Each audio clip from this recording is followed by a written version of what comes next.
오늘 예배 오신 여러분들 사랑하고 축복합니다. 무엇보다도 오늘 추수감사 예배인데 한 해 동안 허물 많고 부족한 저희들을 오늘 여기까지 인도해 주신 우리 주님께 감사합니다. 추수감사절이 오면 늘 한 해 동안 나의 삶을 가장 최고의 길로, 베스트의 길로 인도해 주신 그 하나님을 기억하면서 감사 제목을 찾는데, 오늘 오후 찬양 예배 때는 한 해 동안 내 인생을 인도해 주신 그 하나님께 30가지 감사 제목을 찾으라고 했는데, 다 이렇게 찾아서 함께 나누는 그런 감사의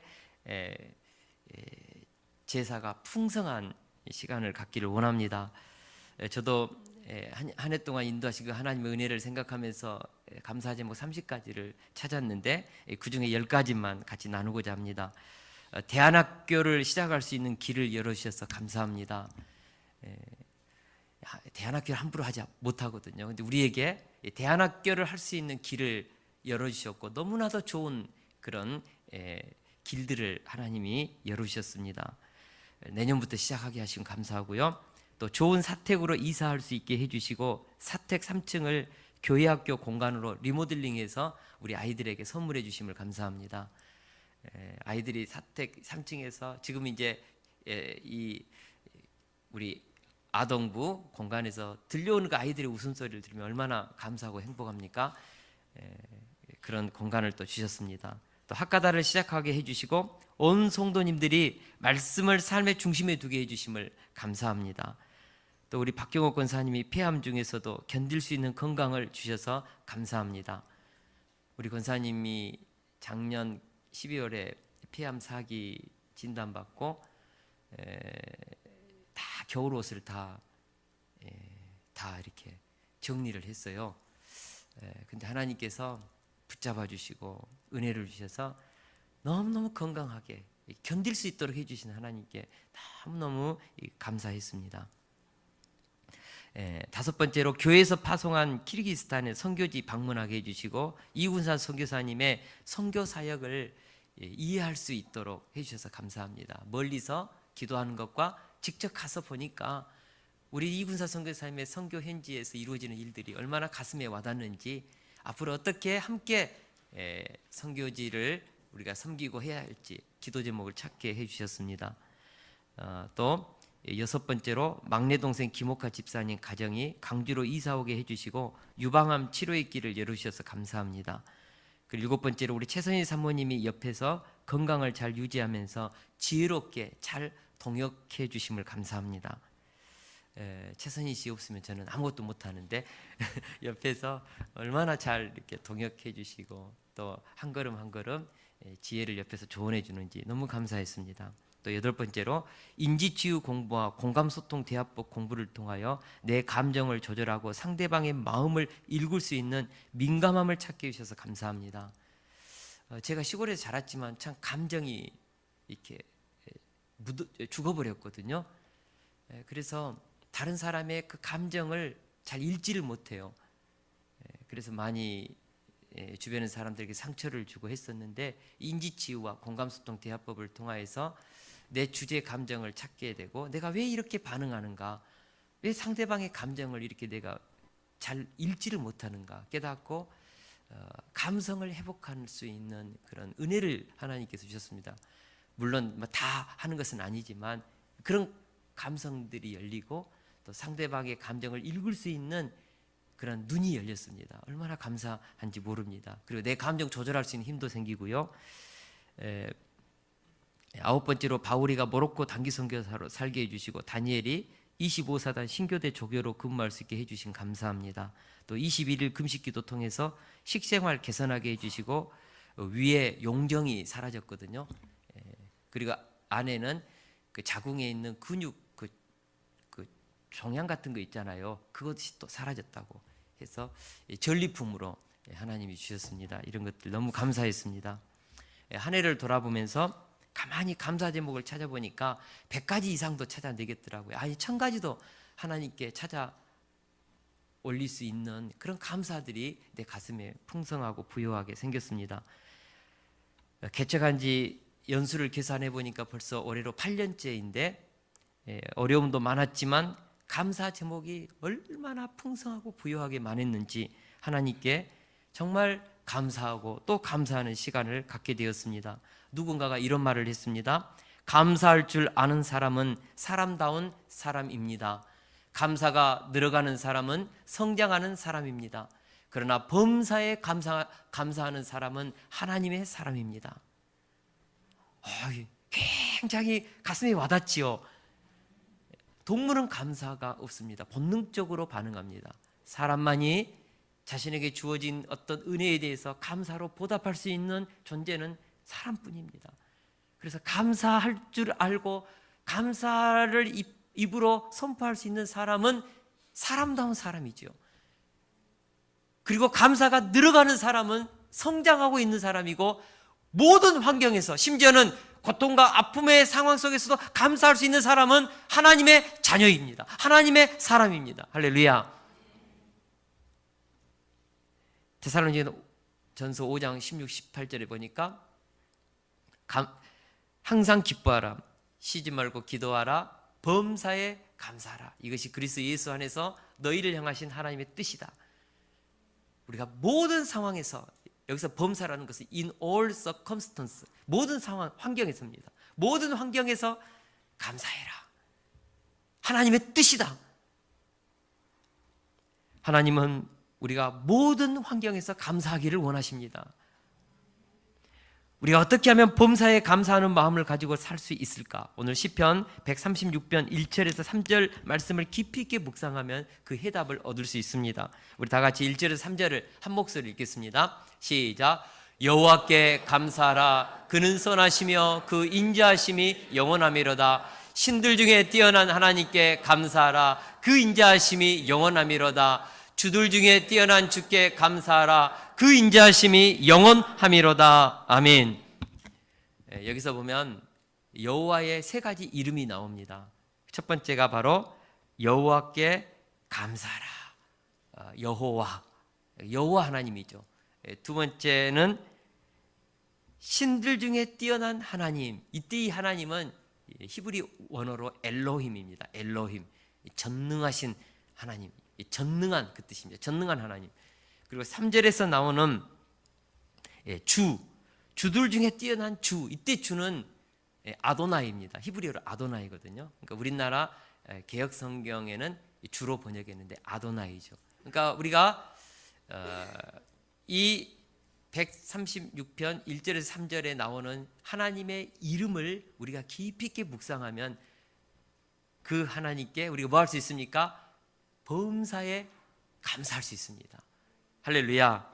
첫째로 우리가 범사에 감사할 수 있는 것은 내가 믿는 하나님은 약속을 지키는 여호와 하나님이기 때문입니다. 여호와라는 이름의 뜻은 약속하시고 그 약속을 지키시는 하나님이라는 뜻입니다. 우리가 창세기 15장에 보면 하나님은 나는 여호와 하나님이다 라고 말씀하시면서 아브라함에게 찾아오셔서 그렇게 자기를 소개합니다. 그러니까 하나님은 여호와 하나님이십니다. 여호와 하나님. 약속을 지키십니다. 언약을 맺으시면 반드시 지키십니다. 창세기 12장 1절에 3절에 보니까 하나님은 아브라함에게 언약을 맺었습니다. 내가 너로 큰 민족을 이루고 내게 복을 주어 내 이름을 창대하게 하리니 너는 복의 근원이 될지라. 하나님께서 아브라함을 부를 때 이 약속을 주었고, 아브라함은 이 약속을 붙잡고 하나님이 지시하시는 땅으로 갈 바를 알지 못하지만 언약을 붙잡고 갔습니다. 그랬더니 하나님께서 아브라함의 인생길을 인도하셨는데 자녀 한 명 없는 그에게 100세 때 아들을 주시고 그 아들을 통하여서 후에는 이스라엘이라는 한 민족을 이루게 해주셨습니다. 아브라함을 천하 만민에게 복을 나눠주는 복덩어리가 되게 했습니다. 아브라함의 후손 가운데 메시아가 나오게 했고, 아브라함의 이름을 오늘 이 대한민국 사람 중에 기독교 천주교인들 중에 모르는 사람이 없죠. 그의 이름이 온 세계에 창대하게 했습니다. 오죽 했으면 에이브람 링컨도 아브라함이라는 이름을 붙였을까요? 그의 이름을 창대하게 해주셨어요. 하나님은 약속하시면 반드시 지키시는 언약의 하나님, 그 언약을 성실하게 이행하시는 하나님이십니다. 할렐루야. 이삭에게도 동일하게 아버지 아브라함에게 했던 언약을 줬습니다. 이삭이 아브라함에게 주었던 그 언약을 붙잡고 약속의 땅에 거했더니 하나님께서 흉년이든 그해 여름에 100배의 농사의 열매를 주시고 거부가 되게 하고 블레셋 사람들이 시기하고 핍박하고 이삭의 우물을 빼앗았으니까 5번이나 우물을 팠는데 우물을 팔 때마다 물이 나왔습니다. 오죽 했으면 블레셋 사람들이 두려워서 나중에 이삭에게 우리와 평화의 협정을 맺자. 하나님께서 이삭을 강하게 해주시고 불을 주시고 능력을 주시니까 블레셋 사람들이 훨씬 힘이 강했음에도 불구하고 이삭 앞에 무릎을 꿇은 것이죠. 하나님은 약속하시면 그 언약을 지키십니다. 야곱에게도 베델에서 사닥다리 언약을 맺지 않습니까? 내가 다시 이 약속의 땅으로 돌아오게 하겠다. 바단 아람에서 20년 동안 외삼촌 라반에게 얼마나 사기를 많이 당했습니까? 돌아오는 길에 형 에서가 죽이려고 400명의 군사를 이끌고 왔습니다. 세겜 땅에서 딸 디나 강간 사건을 통하여서 그곳에 있는 그 가나안 족속들이 협력하여서 야곱의 후손들을 멸하려고 했죠. 그때마다 하나님은 야곱을 지켜주시고 약속의 땅에 거하면서 12지파를 배출해내고 나중에는 애굽에 내려가서 한 민족을 이룰 수 있는 길을 하나님이 열어주셨습니다. 하나님은 약속하시면 반드시 지키시는 하나님. 우리는 그 하나님을 찬양합니다. 우리 하나님은 약속하시면 반드시 지키십니다. 신약에서는 십자가의 복음 안에서 하나님은 언약을 맺었습니다. 언약을 맺되 이 십자가의 보혈을 영접하면 너는 내 아들이다. 내가 너의 인생을 책임진다. 뿐만 아니고 하늘나라를 유업으로 내게 주겠다. 이 땅에 사는 날 동안 예수 그리스도의 십자가의 보혈을 의지하는 자들의 인생을 책임지겠다. 십자가 아래에서 언약을 맺었습니다. 그리고 그 언약을 우리 하나님은 아브라함과 이삭과 야곱에게 이행했던 것처럼 오늘 우리들에게도 신실하게 이행할 줄로 믿습니다. 이번에 우리 김병욱 집사님이 경주에서 강주로 이사 왔거든요. 포항교육청에서 7급 공무원으로 근무를 하고 있는데 그곳에서 전라도라는 이곳으로 옮기려고 할 때 많은 두려움이 있었다고 그젯밤에 고백을 했습니다. 두려움이 있지요. 왜 없겠습니까? 포항고 나왔으니까 포항에서는 포항고가 명문고거든요. 학연으로 탁 끌어주는 사람이 있죠. 아버님이 공무원 출신이니까 다 연줄이 있지요. 그곳에 있는 모든 형제 자매들이 있기 때문에 나름대로 든든하지요. 그런데 이곳에 오려고 했을 때 전남교육청에서 전화가 왔대요. 만약에 포항에서 이곳으로 옮기면 섬으로 갈 수 있는데 올 수 있겠습니까? 순간 섬. 그럼에도 불구하고 갈 수 있습니다. 70, 80%가 섬으로 갈 수 있다고 해요. 그럼에도 불구하고 하나님이 주시는 약속을 붙잡고 이곳으로 이사를 왔습니다. 앞으로 어떻게 정말 될지 불안하지요. 여러분, 경상도 사람이 전라도에서 정착하는 거 쉽지 않아요. 최선희 사모님이 이곳에 와가지고 경상도 사람으로서 전라도 말 흉내 내면서 막 그냥 이렇게 목회하는 거 쉽지 않아요. 왜냐하면 저도요 경상도에 10년 살아봤거든요. 쉽지 않습니다. 생판 모르는 이곳에서 정말 섬에도 갈 수 있는 그런 근무처에서 이곳으로 터를 옮겼을 때 갈 바를 알지 못하는 아브라함의 마음으로 왔지만 우리 김병욱 집사님 안에는 하나님의 언약이 있는 줄 믿습니다. 약속이 있는 줄 믿습니다. 그 약속이 신실하게 인맥도 학연도 지연도 없지만 이곳에서 저는 우리 김병욱 집사님의 인생을 하나님께서 베스트의 길로 최고의 아름다운 길로 저는 인도해 주실 줄 믿습니다. 우리 모두에게 우리 하나님은 그런 분이십니다. 약속하시면 약속을 지키십니다. 로마서 8장 28절에 보니까 하나님을 사랑하는 자 곧 그 뜻대로 부르심을 입은 자들에게는 모든 것이 합력하여 선을 이루느니라. 저는 이 말씀도 틀림없는 하나님의 언약입니다. 하나님은 부르시는 자들을 모든 사건 속에서 이해할 수 없는 그런 사건 속에서도 합력하여 뭘 만드신다고요? 선을 이루십니다. 여호와 하나님을 믿으라는 것입니다. 약속하시면 그 약속을 성취하시는 하나님을 믿으라는 것입니다.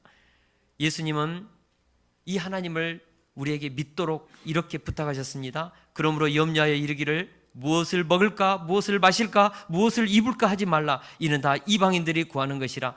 너희 하늘의 아버지께서 이 모든 것이 너희에게 있어야 할 줄을 아시느니라. 아멘. 하늘 우리 아버지께서 우리에게 필요한 모든 것을 알고 계십니다. 두려워하지 말라는 것입니다. 염려하지 말라는 것입니다. 십자가 안에서 맺은 이 언약을 붙잡고 믿음으로 하늘 아버지를 붙잡고 순종하여 살 때 우리 인생을 책임지시고 언약대로 성취하시는 그 하나님을 찬양하십시오. 저는 1997년 7월 달에 경주에서 장으로 내려왔거든요. 제 가슴속에는 신학 대학원에서 공부하고자 하는 비전이 있었습니다. 21세기를 하나님 앞으로 이끄는 영적 지도자의 삶을 가슴에 품고 10년 동안 경주 땅에서 내 청춘을 바쳤던 그 선교단체 공동체를 떠나올 때 얼마나 가슴이 아프고 애린지요. 안정된 터였습니다. 그곳에 있는 책임 목자님이 저한테 앞으로 이 경주 역사를 저에게 맡길 것이라고 여러 번 말씀해 주셨거든요. 그러나 저에게는 신학 공부를 하고자 하는 꿈이 있었습니다.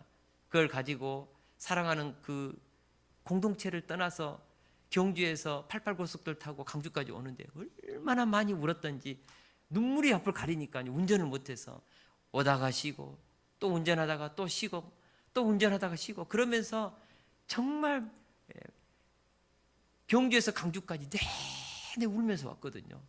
그렇게 가슴이 아팠습니다. 새로운 길, 아무도 알지 못하는 이 광주로 다시 와서 시작했을 때 두렵고 불안했지요. 그러나 20년이 지난 지금 내 인생을 돌아보니까 하나님께서 얼마나 그 처음 가졌던 민족복음화 세계선교 다음 세대들을 구속사의 주역들을 섬기고자 하는 이 비전, 21세기를 하나님 앞으로 이끌고자 하는 이 비전을 가슴에 품고 기도하였는데 20년이 지난 오늘 돌아보니까 하나님께서 세숫교회라는 공동체를 개척할 수 있도록 도우시고 정말 함께 동역할 수 있는 소중한 믿음의 동역자님을 보내주시고 민족복음화 세계선교 다음 세대들을 역사의 주역으로 섬기는 이 일을 특별히 내년에는 대안학교를 시작하는데 이 일을 시작할 수 있도록 은혜를 주셨습니다. 하나님은 그렇게 하셨습니다. 우리 하나님은 가슴에 약속을 주시고 그 약속대로 우리의 인생길을 나의 인생길을 인도하시는 선하시고 좋으시고 인자하신 그 하나님이심을 믿습니다. 우리가 이번 한 주 동안은 이 하나님을 여호와 하나님 약속하시고 지키시는 하나님 그 하나님을 온전히 붙잡고 감사와 찬양이 넘치는 한 주가 되기를 축원합니다. 둘째로 우리가 범사에 감사할 수 있는 이유는 신들 중에 뛰어난 전능하신 엘로힘의 하나님 그러나 그 하나님은 무능한 전능이기 때문에 우리는 감사할 수 있습니다. 조금 어렵지요? 우리가 엘로힘 하면 전능하신 하나님이라는 뜻입니다. 성경 첫 장을 읽어보면 창세기 1장 1절이 뭐죠? 태초에 하나님이 천지를 창조하셨느니라. 이때 하나님은 엘로힘입니다. 전능하신 엘로힘의 하나님이 무의 세계에서 아무것도 없는 무에서 우리 눈에 보이는 모든 물질과 공간과 시간을 창조해 내셨습니다. 그분은 전능하신 하나님이십니다. 그래서 창세기 1장에 우리가 쭉 읽어보면 하나님이 이르시되 그 다음에 뭐죠? 그대로 되니라. 그리고 보시기에 좋았더라. 이 말씀이 계속해서 반복돼요. 하나님은 전능하신 하나님으로 말씀만 하면 없는 것에서 있게 되고 그것이 하나님의 원하시는 그대로 되었고 하나도 불량품이 나오지 않고 그대로 되었고 하나님이 보시기에 완벽하게 좋았습니다. 하나님이 이 세상을 좋은 세상으로 창조했습니다. 전능하신 하나님의 힘이 말씀만 하면 좋은 결과가 나왔다는 것이죠. 여기에 우리의 감사가 있습니다. 보통 사람이 힘을 가지면 자기도 모르게 그 힘을 가지고 억압하고 다른 사람의 자유를 제한하고 자기의 자유를 늘리는 것에 사용합니다. 여러분 굉장히 착한 사람도요, 순수한 사람도 완장을 딱 차놓잖아요. 그러면요, 그 완장의 힘 때문에 뭐 1, 2년은 괜찮겠지만 조금씩 시간이 지나고 자기에게 권력이 생기면요, 뭐가 생기죠? 그 순수한 마음이 사라지고 권력을 가지고 다른 사람의 자유를 빼앗고 자기의 그 편의를 위해서 자기의 그 권력을 사용하는 속성이 있습니다. 근데 하나님은 무한한 능력, 전능한 힘이 있습니다. 근데 그 전능한 힘을 가만히 보니까, 성경을 읽어보니까 그 전능한 힘을 가지고 하나님은 어떻게 행사하시는가? 성경을 한번 읽어보세요. 그 전능한 힘이 무능한 힘으로 나타날 때가 너무나 많다는 사실이죠. 하나님 전능하신데 왜 그러세요? 우리들이 막 화가 나서 그렇게 하나님께 질문할 때가 많아요. 아담이 하나님이 금하신 선악과를 따먹었을 때 하나님께서 아담아 내가 어디 있느냐 찾아오셨습니다. 다 아시면서 왜 물어보셨을까? 아담이 어디 갔는지 몰라서 아담아 내가 어디 있느냐 하셨을까요? 우리 하나님은 아담을 구원하기 위해서 무능하신 아버지 마음으로, 엄마의 마음으로 죄를 범하고 벌벌 떨고 있는 그 아담을 구원하기 위해서 맨발 벗고 아담아 네 어디 있니? 마치 부모를 속이고 거짓말하는 그 자식을 향하여 다 알면서도 모르는 것처럼 물으시는 엄마의 말투와 같이 전능하시고 전지하신 하나님께서 그렇게 무능한 전능으로 아담에게 찾아오셨습니다. 여러분, 가인이 동생을 돌로 쳐 죽였습니다. 하나님이 가인에게 찾아오셨습니다.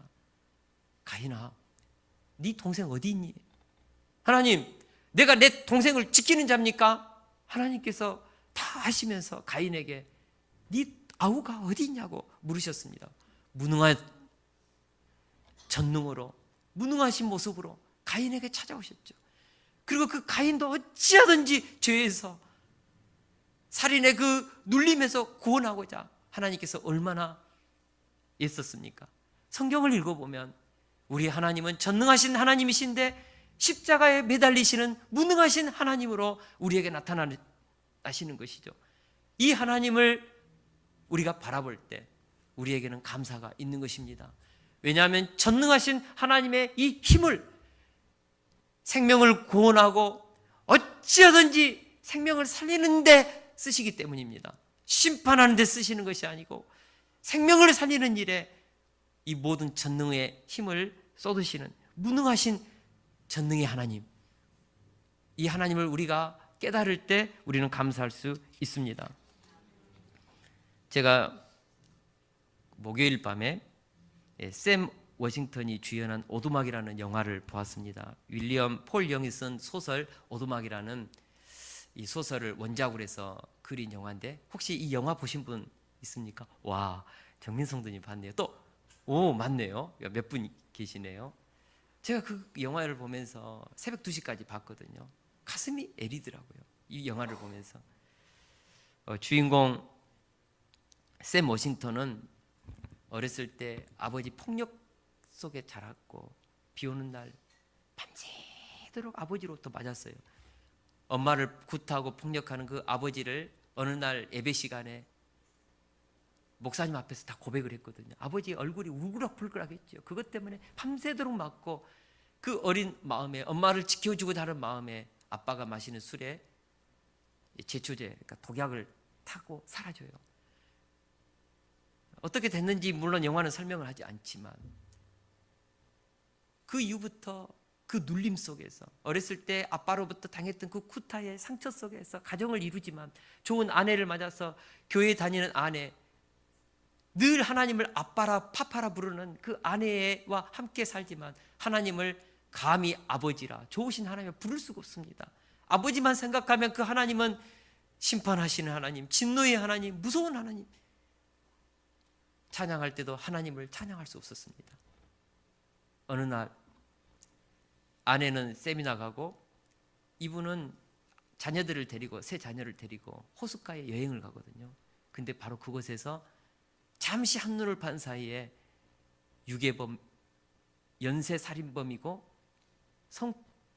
그 폭력을 행했던 그 한 유괴범에게 그 사랑하는 딸 미시를 유괴당하고 어디로 살았는지 나중에 FBI 경찰들이 찾아보니까 한 오두막집에서 성폭력하고 죽였어요. 옷만 남아있고 핏자국이 난장 그곳에 시체는 찾지 못하고 이 쌤이 돌아버리는 것이죠. 이 상처, 아픔, 고통. 어느 날 겨울에 그 자기 집의 그 우편함에 하늘로부터 샘에게 한 통의 편지가 옵니다. 오두막에서 나 좀 만나자. 보고 싶다. 유괴범이 보낸 것인지 그러나 눈에 발자국이 없어요. 친구한테 장난치지 말라고 했는데 친구도 보내지 않았어요. 우체국에 찾아가서 이거 보내냐? 우체국에서 보내지 않았어요. 결국 어떤 그런 공포함과 마음의 그 상처를 안고 그 오두막집에 찾아가거든요. 거기서 삼위일체 하나님을 만납니다. 그리고 그 하나님께 질문을 던지죠. 하나님, 내 딸 미시가 유괴범에게 납치되어서 살해당할 때 하나님 뭐 하고 계셨어요? 이때 하나님께서 그 샘에게 샘, 나는 너를 한 번도 떠난 적이 없어. 네 딸 미시가 그 고난당할 때 나도 함께 있었단다. 하나님, 그 고난당할 때 전능하신 힘을 가지고 심판하셔야죠. 그 유괴범을 죽이셔야죠. 내 딸 구원해내야죠. 왜 그대로 보고만 있었어요? 샘, 네 딸 미시와 함께 나는 그곳에서 함께 고통당하고 함께 울고 있었다. 저는 그 하나님, 무능한 하나님 싫어요. 분노감을 가지고 감정을 이기지 못하고 하나님과 대화하다가 나와버리거든요. 나중에 한 지혜의 천사가 이 샘을 한 공간으로 데리고 옵니다. 그리고 샘에게 말해요. 자기 두 샘에게 너는 지금까지 네가 심판자였다. 네가 판단자였다. 그러면서 하나님의 심판의 그 자리 위로 네가 이날까지 심판하면서 살았으니까, 다른 사람을 심판하면서 살았으니까 앉아서 네가 심판자가 되라고. 그래서 겁없이 그 자리에 앉아 딱 앉거든요. 이때 지혜의 천사가 자기 살아있는 두 아들과 딸을 불러냅니다. 환상 속에 보여줍니다. 자기 막내딸 미시가 죽고 난 이후 온 가족이 다 갈기갈기 찢겼거든요. 자녀들은 자기들 때문에 동생이 죽었다는 죄책감 속에 막 아버지에게 이렇게 막 들이받고, 아버지는 그런 어려움 속에서 있었죠. 이때 지혜의 천사가 너희 두 자녀 중에 한 명은 천국으로, 한 명은 지옥으로 보내야 된단다. 누구를 선택하겠니? 충격을 받았습니다. 저는 못하겠어요. 그래도 선택해야 된다. 너희 자녀들 중에 한 사람은 천국으로, 한 명은 지옥으로 보내야 되는데 너 어떻게 할래? 누구를 선택할래? 저 못하겠어요. 그러면서 그 자리에 내려오거든요. 하나님의 마음도 그와 같단다. 우리 하나님은 창조한 모든 인간들을 하나님의 형상으로 창조하시고 자기 자녀처럼 여기고 있죠. 하나님의 그 전능하신 하나님의 힘이 우리를 지옥에 밀어넣는 것에 전능한 힘이 사용되는 것이 아니라 한 사람이라도 구원하는 것에 하나님의 전능한 힘이 사용된다는 것이죠. 이것이 무능한 전능의 하나님이십니다. 우리 하나님은 우리들에게 말씀하셨습니다. 독생자를 보내시면서 말씀하셨습니다. 하나님이 세상을 이처럼 사랑하사 독생자를 주셨으니 이는 그를 믿는 자마다 멸망하지 않고 영생을 얻게 하려 하심이라. 하나님이 그 아들을 보내신 것은 심판하려 하심이 아니요 그 아들을 믿는 자들을 구원하려 하심이라. 이것이 우리 아버지의 마음이죠. 죄인도 회개하고 돌이키기를 원하시고 어찌하든지 구원받기를 원하시는 아버지 마음, 모든 사람이 구원을 받으며 진리에 이르기를 원하시는 아버지의 마음, 이 마음을 우리가 배울 때 이 엘로힘의 하나님을 우리는 찬양할 수 있습니다. 전능하신 하나님은 그 전능의 힘을 가지고 우리가 보기에는 무능할 정도로 심판을, 멸망을 위해서 사용하지 않고 살리고 구원하는 일에, 심지어는 자기 독생자까지 십자가에 못 박아 죽이기까지 하신 그 하나님의 사랑을 우리가 깨닫는다면 우리는 어떤 고통과 아픔 속에서도 이 하나님께 감사할 수 있다는 사실이죠. 할렐루야. 셋째로, 우리가 범사에 감사할 수 있는 이유는 우리 하나님은 주들 중에 뛰어난 아도나이 하나님이시기 때문입니다. 아도나이라는 말은 세상을 주관하시는 통치자들 위에 탁월하신 주권자이심을 명시한 단어입니다. 우리 하나님은 세상 역사의 주인이십니다. 할렐루야. 우리 인생의 생사화복의 주권자이십니다. 제가 역사학을 공부했거든요. 역사학을 공부하면서 늘 마음에 그런 의심이 있었습니다. 역사는 계속해서 반복되는 것 같아요. 역사에는 진리도 없고 선도 없는 것 같아요. 그래서 역사를 공부하면서 화딱지가 날 때가 많았습니다. 그러나 성경을 읽고 기독교적인 역사관을 공부하면서 역사에는 하나님의 뜻이 있고 역사는 진보해 간다는 것을 배웠습니다. 그렇구나. 역사는 뜻없이 흥망성쇠를 반복하는 봄, 여름, 가을, 겨울이 무의미하게 반복되는 그런 것이 아니라 세상 역사는 하나님이 자신의 뜻을 가지고 하나님의 나라를 완성하는 방향으로 가고 있구나. 이것을 깨달을 때 이 세상이 불의가 있고 이 세상에 거짓이 있고 살인이 있고 포악과 억압이 있다 할지라도 하나님은 마침내 이 역사를 하나님의 나라로 완성해 내실 그 역사를 움직여 가시는 하나님을 발견했을 때 얼마나 감사했는지요.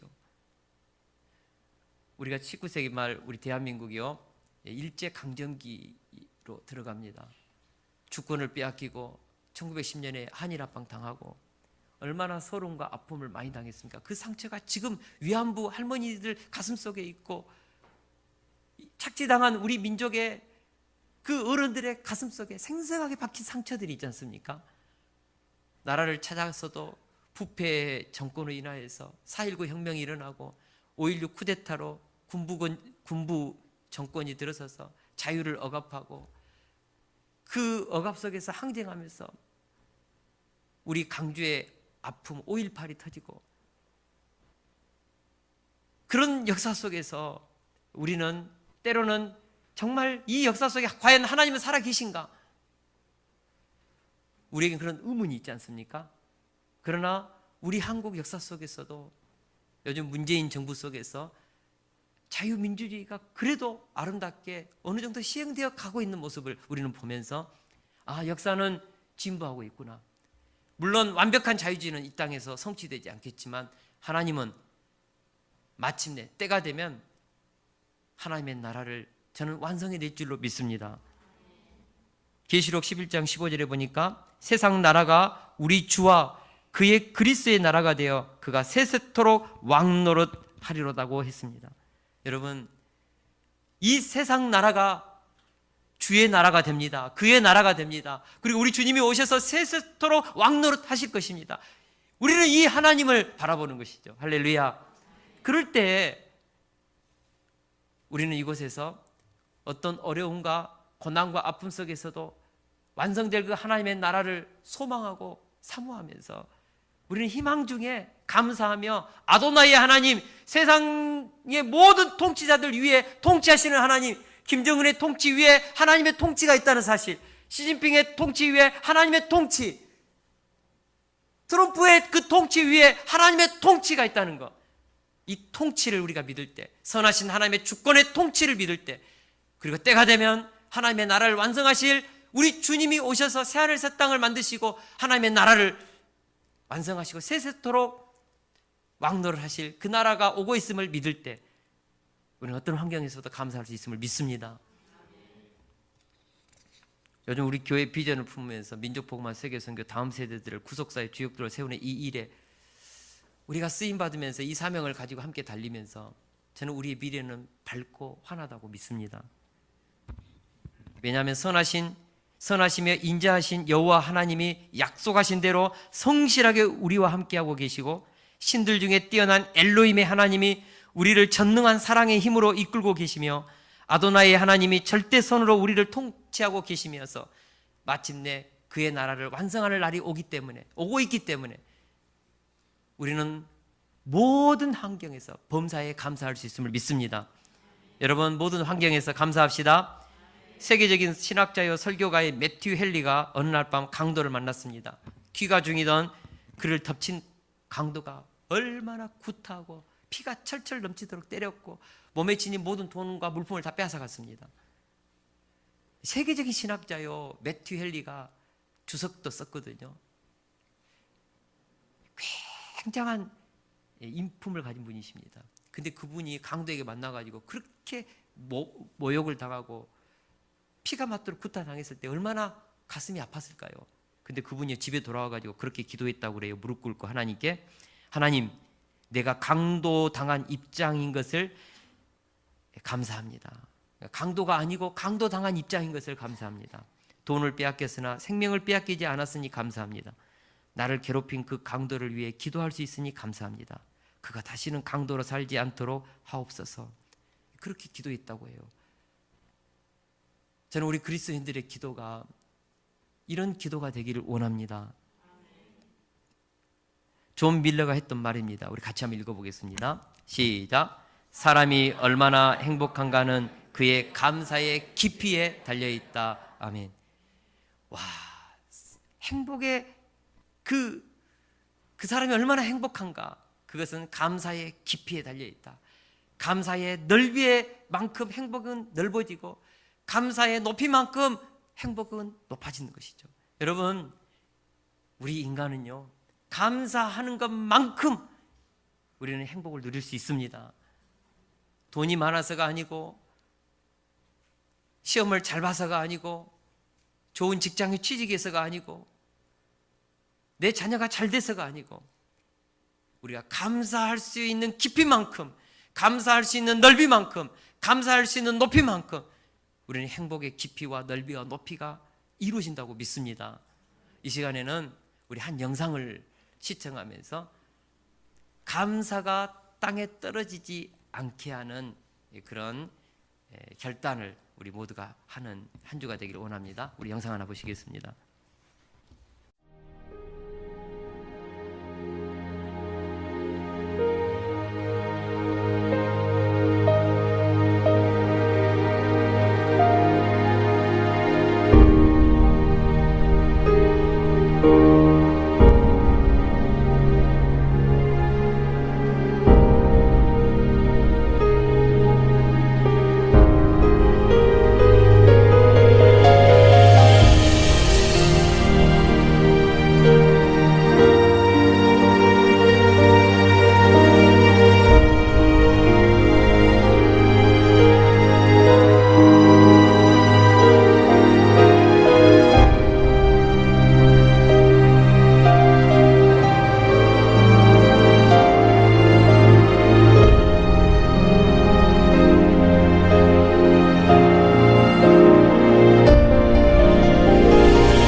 그 신앙의 힘이 우리에게 있기를 원합니다.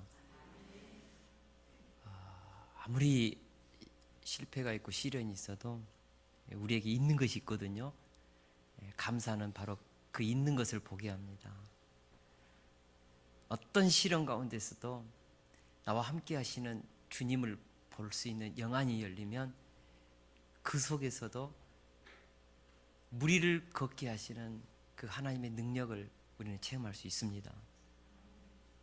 어떤 질병 가운데서도 우리를 치유할 수 있는 능력이 있으신 하나님, 선으로 이끄시는 그 하나님을 바라보는 자는 질병 속에서도 감사하며 기뻐하며 치유하시는 하나님의 은혜를 체험하면서 하나님 앞에서 내게 주어진 하루를 감사하면서 능력 있게 살 수 있다고 믿습니다.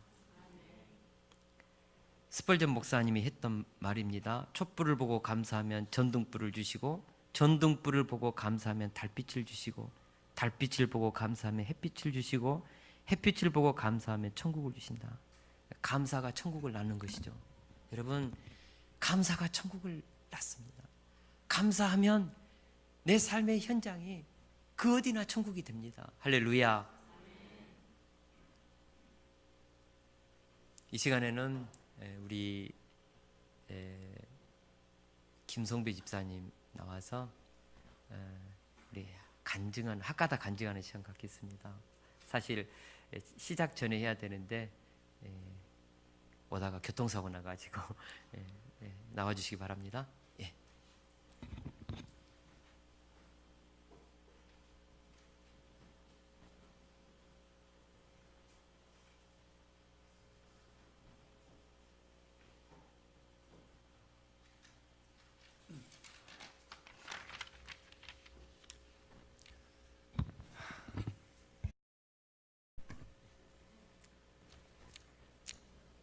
아까를 시작하겠습니다. 저는 세석교회 지사입니다. 그러나 저는 교회를 섬기지 않고 주일이면 교회 예비당만 받고 가는 교인이었습니다. 처음 교회를 다녔을 때는 하나님에 대한 열정이 뜨거웠고 저에게 주시는 그리스도의 삶이 참 행복했습니다. 그러나 교회에서 주는 사역의 부담과 가정에서 책임져야 하는 육아의 무게감이 저를 짓누르기 시작했고 깊은 슬럼프에 빠지고 말았습니다. 하나님이 살아계심과 제 삶을 이끌어 주시는 것을 알기에 주일에 예배는 드리고 있지만 영혼 없는 예배를 드릴 때가 많았습니다. 주일 예배를 드리고 교회 문을 나감과 동시에 들었던 말씀은 전혀 생각나지 않고 일주일 후 또 습관처럼 예배를 드리기 일쑤였습니다. 목사님께서는 작년에 학가다를 시작했을 때 저와는 그리 상관이 없이 보내다 목장별로 학가다 기수를 올리는데 김재관 장로님 목사님은 항상 1등을 하더군요. 제 아내에게 한번 이겨보자는 말 한마디를 했는데 장로님 들으셨는지 따라올 테면 따라와봐. 그 말 한마디에 제 승부욕을 자극하셨습니다. 그래서 1등을 한번 해보고 내려오자는 그 마음으로 그렇게 학가를 시작했습니다. 그렇게 시작한 학가다를 그 다음에는 우리가 1등을 하였고 저는 강한 성취감을 느꼈습니다. 그리고 교회를 위해 하나님을 위해 하는 게 하나도 없었는데 하나님 위해 하는 게 없다고 느꼈었는데 그날 오랜만에 하나님께 칭찬받는 일을 했다고 느꼈습니다. 그래서 그 뒤로 학가다를 시작했습니다. 승부욕으로 시작했던 학가다를 하나님께서는 내 믿음의 그릇, 내 믿음의 성숙을 위해서 훈련시키기로 계획하셨나 봅니다. 간절히 하는 것도 아니고 그냥 해도 1등을 쉽게 할 수 있었습니다. 그래서 좀 지루해지고 무뎌지고 시작할 때쯤 아이들이 아프기 시작했습니다. 저는 아이들이 아픈 게 참 두렵습니다. 무서운데 하나님께서는 제가 학가들을 소홀히 하면 아이들이 아픈 걸로 바로 응답을 하셨습니다. 회개 기도를 하고 학가들을 열심히 하면 그것도 바로 응답을 주셨습니다. 그날은 다음날 아이들의 병이 낫는 것입니다. 이런 체험을 학가들을 한 후 여러 번을 느꼈습니다. 그래서 저는 학가들에 간절히 매달리고 있습니다. 읊조리다 보면 몇 시간은 금방 지나가나 하나님께서는 저의 온 하루를 받고 싶어 하신 것 같습니다. 학가다를 시작한 후 하나님께서는 저를 성숙시키기로 계심을 느낍니다. 첫 번째, 저는 주일이면 습관처럼 예배를 드렸기 때문에 말씀을 전혀 생각이 나지 않았습니다. 그런데 지금은 학가다 용지에 목사님 설교 말씀을 적어놓아 말씀대로 살고자 노력하고 있습니다. 두 번째, 성경 한 구절을 외우는 것도 쩔쩔매며 못 외웠던 저인데 암기력이 많이 좋아졌습니다. 주일에 학가다 말씀을 외워놔야 마음이 편안한 마음으로 학가들을 하는데 전에는 새 구절이라도 헷갈리기도 하고 외우는 것이 버거웠는데 요즘은 많이 편히 외워집니다. 가끔 꽤 긴 구절이 있기도 하지만. 세 번째, 학가다를 한 뒤로는 운전할 때 욕이 정말 많이 줄었습니다. 운전할 때는 욱해질 때가 많았는데 지금은 학가들 하면서 마음 조절하고 노력 중입니다. 네 번째, 학가다를 하면서 설교 말씀도 생각나기 때문에 말씀 중에 제가 할 수 있는 것들을 하려고 노력 중입니다. 요즘엔 감히 제가 제 아내와 에스리, 에리미를 각각 축복 기도하며 하루를 시작합니다. 사랑스러운 아내가 더욱 사랑스러워지고 육아에 대한 부담감이 아빠로서 행복한 책임감으로 바뀌고 있음을 느낍니다. 다섯 번째, 회사에서도 사람들은 제가 성경을 중얼거리는 걸 알고 있습니다. 제가 말 주변이 없어서 복음 전하지 못하지만 이런 제 모습이 또 다른 전도이기를 바라고 있습니다. 숭벽이 발동나서 시작한 학가되는데 지금은 읊조리지 않고는 하루를 살 수 없음을 고백합니다. 지치고 포기하고자 해도 바로 잡아주시는 하나님, 제가 하나님 말씀에 매달려 살 수 있도록 하나님께서 원하시는 모습으로 순종할 수 있도록 인도해 주십시오.